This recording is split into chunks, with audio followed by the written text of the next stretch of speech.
it that actually brought about the addition of culture change to your remit?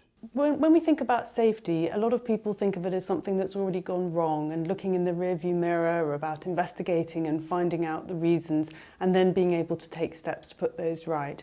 And I really welcome that, particularly, for example, with the introduction of PSA across the health sector. But I see patient safety as more proactive than that. I see it as a safety management system in which we think very carefully about what are the hazards that we're trying to avoid, how do we identify them, and how do we put the mitigations in place before people are harmed. And in a safety management system, like in very high safety sectors, aviation is always quoted, but also oil and gas, mining, construction, they have safety included in everyone's business, from the chief exec all the way down through the management and into the workforce.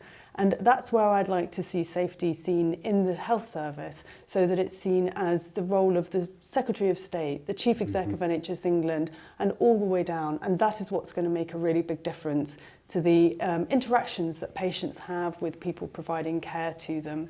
Because within that safety management system, we need a just and learning culture where people don't feel fearful that they're going to be victimised if they raise a concern, whether that's a patient or family member or a member of staff.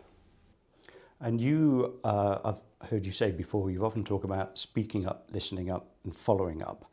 Do you think there are specific changes around the culture of organisations in healthcare that would encourage that?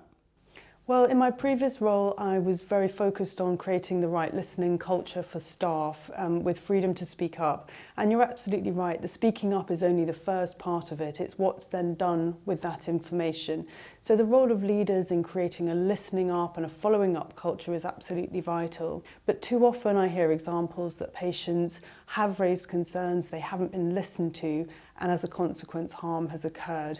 And that's why we've put culture as a really key priority for ourselves, and that the consent is at the heart of our new strategy.